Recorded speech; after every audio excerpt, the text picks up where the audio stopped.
Hola chicos, ¿cómo les va? A continuación voy a hacer unas observaciones acerca de unas situaciones que suelen presentarse en los parciales. Vamos a la primera situación, que es la más sencilla de todas, ¿sí? En esta situación, fíjense, tenemos un líquido contenido en un recipiente. Aquí estoy marcando la superficie del líquido, ¿sí? Y ese líquido está abierto a la atmósfera.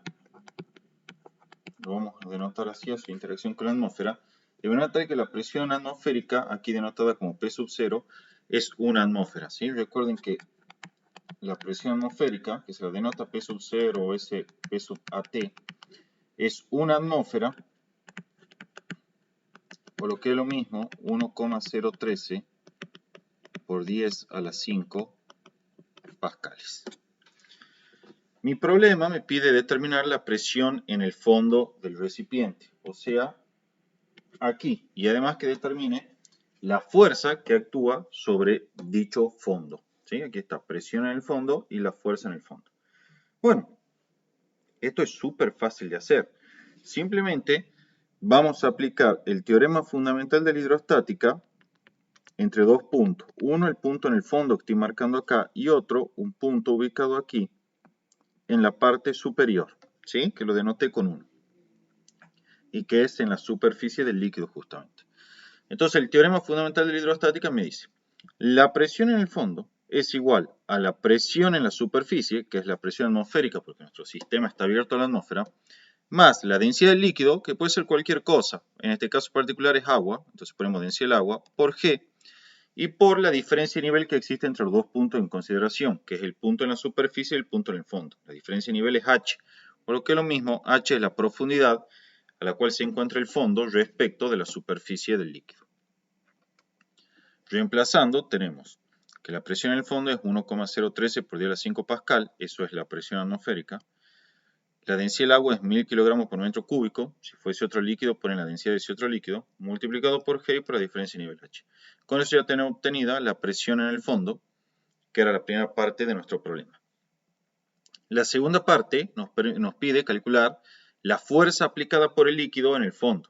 Para eso recordemos, la presión, chicos, se define en el caso que esté uniformemente aplicada sobre toda esta superficie, que esta superficie la vamos a llamar A, ¿sí? Se define como la fuerza dividida en el área. En este caso particular es la fuerza aplicada en el fondo, ¿sí? Aquí va a haber una presión uniformemente aplicada en todos los puntos del fondo. Entonces, en ese contexto, cuando la presión está uniformemente aplicada, es decir, es la misma en todos los puntos del fondo, esa presión es igual a la fuerza del fondo sobre el área, ¿sí? Entonces, para resolver nuestro problema, simplemente pasamos multiplicando el área acá. Entonces vamos a obtener que la fuerza en el fondo, aquí indicada, en módulo desde luego, es igual a la presión en el fondo, que habíamos calculado por el teorema fundamental de la hidrostática, multiplicada por el área del fondo, que es la sección A.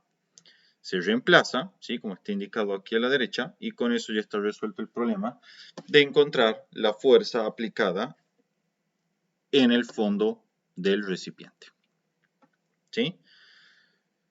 Ahora bien, pasemos ahora a un caso un poquito más complicado, ¿sí? Pero que es esencialmente la misma idea. Me pide de nuevo la presión en el fondo y la fuerza en el fondo. Pero en este caso tenemos dos líquidos no miscibles, esto es que no se pueden mezclar, como por ejemplo el agua y el aceite, y que acá llamamos simplemente como líquido 1 y líquido 2, ¿sí? Nuestro objetivo es determinar cuánto vale la presión en el fondo y la fuerza ejercida en el fondo. Para eso comencemos a analizar nuestro sistema o configuración. Veamos. Nuestro sistema, como ya habíamos adelantado, está constituido por dos líquidos no miscibles, un líquido 1 y un líquido 2, ¿sí? Que no se pueden mezclar. Además consiste de un émbolo, aquí lo estoy marcando, un émbolo y un pistón, ¿sí? De manera tal que si no fuese porque están estos dos líquidos que los modelamos incompresibles, ese pistón podría desplazarse libremente a lo largo de nuestro recipiente, ¿sí? Sin embargo, como el líquido 1 y el líquido 2 son considerados líquidos incompresibles, siempre vamos a trabajar con esa hipótesis. Entonces, si yo empujo el émbolo contra el líquido 1, ese émbolo no se va a mover en absoluto porque no se puede deformar y comprimir el líquido, no puede cambiar su volumen. Además, sobre ese émbolo, chicos, insisto, que es el que está rayado acá y estoy marcando con el cursor, está apoyado un bloque, aquí indicado con este rectangulito. Y para finalizar la situación, nuestro sistema está abierto a la atmósfera de manera tal que el émbolo está interactuando con la atmósfera. Y por lo tanto, dicha atmósfera va a tener asociada una presión atmosférica actuante sobre el émbolo. ¿Sí? Que está indicada aquí en azul. ¿Sí? Estas flechitas son las fuercitas que ejercen las diferentes porciones de la atmósfera sobre el émbolo. Luego, esas fuercitas, que son las fuerzas que ejerce la atmósfera, divididas en el área del émbolo, me va a dar la presión atmosférica en esa región. Con esto explicado, procedamos a resolver el problema. Mi idea va a ser aplicar sucesivamente, más precisamente 2 veces consecutiva, el teorema fundamental de la hidrostática. Una vez para el líquido 1, otra vez para el líquido 2. Pues los puntos en consideración van a ser el punto 1 aquí, que está en la interfaz entre el líquido 1 y el émbolo, el punto 2, que está en la interfaz entre los dos líquidos, y el punto 3, que va a ser justamente en el fondo del líquido, en el cual vamos a determinar la presión en el fondo. Entonces, vamos por parte. Primero, estudiemos el sistema constituido por el émbolo y el bloque, como si fuese una partícula, en el sentido de que quiero estudiar su traslación. ¿Sí? Entonces, ¿cuáles son las fuerzas que actúan sobre mi sistema considerado como el émbolo y el bloque como uno solo? Van a ser, desde luego, el peso del émbolo, producto de la interacción con el planeta Tierra, el peso del bloque, producto de la interacción del bloque con el planeta Tierra, y hay otra fuerza más. Hemos dicho de que nuestro émbolo y nuestro sistema aquí en general estaba interactuando con la atmósfera. Entonces, la atmósfera ejerce fuerzas sobre el émbolo. ¿Cómo calculamos esa fuerza? Bueno, ustedes recuerden que la presión atmosférica, como cualquier presión, siempre que está aplicada uniformemente, y que es lo que nosotros consideramos, es igual a la fuerza, que en este caso ejerce la atmósfera, dividida en el área en la cual está ejerciendo. Entonces, la fuerza hecha por la atmósfera sobre mi sistema constituido por el émbolo y el bloque es igual a la presión atmosférica por el área. ¿Sí? Con eso ya tenemos dibujadas las 3 fuerzas hacia abajo que actúan sobre el sistema, émbolo y bloque. Pero como estamos en condiciones estáticas, mi sistema constituido por el émbolo y el bloque no acelera. ¿Qué significa que no acelera? Eso significa que tiene que haber una cuarta fuerza ascendente, es decir, hacia arriba, que cancele estas 3 fuerzas que ya dibujamos en nuestro diagrama de cuerpo libre. Esa fuerza no puede ser otra que una ejercida por el líquido 1, ya que es el único elemento que está interactuando con el émbolo, además de los ya nombrados. Entonces tenemos aquí, dibujada con otro color para enfatizarla, la fuerza que ejerce el líquido 1 sobre el émbolo. Desde luego, si esa es la fuerza que ejerce el líquido 1 sobre el émbolo, por tercera ley de Newton, el émbolo va a tener que ejercer sobre la superficie del líquido su correspondiente par de reacción, que es el negativo de la fuerza que hace el líquido 1. Es decir, esta fuerza de acá, F líquido 1 y menos F líquido 1, son pares acción y reacción. La fuerza líquido 1 es la fuerza que hace el líquido sobre el émbolo. Y menos F líquido 1 es la fuerza que hace el émbolo sobre el líquido. Recuerden que estas fuerzas tienen igual módulo, igual dirección, pero sentido contrario. Volviendo a nuestro problema, si elegimos el eje Y positivo hacia arriba y aplicamos la suma de fuerza en Y para nuestro sistema, vamos a tener que, como el sistema émbolo y bloque está en equilibrio, la suma de fuerza en Y igual a 0. Eso significa que la fuerza del líquido menos el peso del émbolo, que lo voy a denotar masa del émbolo por G, menos la masa del bloque por G, que es el peso del bloque, y menos la presión atmosférica por el área A, donde el área A, chicos, es la sección o superficie del émbolo que es sobre la cual está actuando la presión atmosférica. ¿Sí? Si yo multiplico la presión por el área sobre la cual está actuando, me da la fuerza ejercida por, en este caso, la atmósfera. Esto será igual a 0. Entonces, despejando de esta ecuación, vamos a tener que, lo que a mí me interesa es calcular el módulo de la fuerza hecha por el líquido. En verdad era el líquido 1 le hemos puesto. ¿Sí? Y esto va a ser masa del émbolo más masa del bloque, factor común G, más la presión atmosférica por el área. Y a continuación voy a hacer algo. Fíjense, si yo quiero calcular la presión en el punto 1, que volvamos acá para ver quién es el punto 1.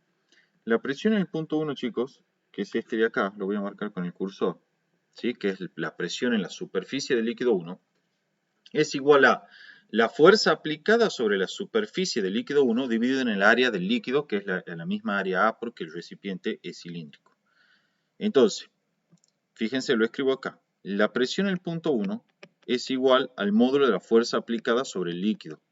Esto es el módulo de menos F, líquido 1, sobre el área en la cual está aplicada, que es el área del líquido 1. Ahora bien, el módulo de menos F líquido 1, ¿sí? Es igual, por tercera ley de Newton, al módulo de la fuerza del líquido 1, dividido en el área. O sea que si yo hago el módulo de la fuerza del líquido 1 dividido en el área, ya tengo la presión en el punto 1. Bien, volvamos a nuestra ecuación acá. Tenemos aquí una expresión para el módulo de la fuerza del líquido 1. Entonces lo único que hago es dividirla en el área. Al dividirla en el área, vamos a dibujar acá si quieren con color, vamos a obtener nuestra expresión para la presión 1. ¿Sí? Eso va a ser masa del émbolo, simplemente voy a aplicar distributiva, más masa del bloque por G sobre A, más, y esta área de aquí se va a simplificar con esta área de aquí, ¿sí? Cuando aplique la distributiva, desde luego, quedando presión atmosférica. Por favor, esta área de acá se simplifica con esta de acá, pero ojo, no quiere decir que no siga afectando al término este, indicado acá entre paréntesis, ¿no? Por eso es que sigue apareciendo aquel área. Aplican distributiva para el área, ¿sí? Lo que va a dar masa del émbolo más masa del bloque por G sobre A, más la presión atmosférica por el área sobre el área, y ahí se simplifican y queda acá solo la presión atmosférica. Con eso ya tenemos la expresión para la presión en el punto 1, que es en la superficie del líquido, que no es más que la fuerza del líquido 1 dividido en el área, o sea, el módulo de la fuerza del líquido 1 dividido en el área. Entonces ahora ya simplemente, aquí está indicada la expresión que obtuvimos recién, fíjense, simplemente vamos a aplicar el teorema fundamental de la hidrostática. En primera instancia la vamos a aplicar para estos dos puntos, para el punto 1 y para el punto 2. El teorema fundamental de la hidrostática en esas condiciones me dice, la presión en el punto 2, ¿sí? Que es aquí, es igual a la presión en el nivel superior, o sea, en el punto 1, más la densidad del líquido, que es la densidad del líquido 1, por G y por la diferencia de nivel entre ambos puntos, que es H1. Recuerden que la presión 1 ya la habíamos calculado hace un ratito, ¿sí? Y era esta expresión que está indicada aquí arriba, ¿sí? Aquí está indicado que esto es presión atmosférica. Ahora bien, aplicamos el teorema fundamental de la hidrostática para estos dos puntos subsiguientes. Uno es el punto 2 en la interfaz entre los dos líquidos y el otro el punto 3 considerado en el fondo del líquido 2 y que es donde queremos calcular la presión propiamente dicha. Entonces aplicamos ese teorema fundamental de la hidrostática de la siguiente forma. La presión en el fondo es igual a la presión en la parte superior, que es la presión en el punto 2, que es la presión 2, más la densidad del líquido 2, ρ2, por G por la diferencia de nivel entre los dos puntos considerados, que es H2. ¿Sí? H2, que ve escrito ahí. Recuerden que la presión en la interfaz entre los dos líquidos, es decir, la presión 2 la habíamos calculado antes y viene acá indicada por esta flechita. ¿Sí? O sea, esta ecuación de acá va ahí. Y la presión 1 ya la hemos calculado también en esta expresión más grande y va ahí. Con eso ya tenemos la presión en el fondo y queda resuelta nuestra primera parte del ejercicio. Para finalizar, calculamos la fuerza del fondo simplemente como el producto de la presión en el fondo, que ya la calculamos, por el área A del fondo. Como nuestro recipiente en este caso es cilíndrico, el área A es la misma que en la superficie y por lo tanto la fuerza en el fondo es la presión en el fondo por el área. Recuerden por favor que esta presión en el fondo es la que escribimos aquí. ¿Sí? Con eso queda resuelto totalmente el ejercicio y esto es, chicos, algo típico que suelen pedir a veces en los parciales, ¿sí? Y por eso quería que quede claro. Cualquier duda que tengan, por favor, me escriben y la discutimos.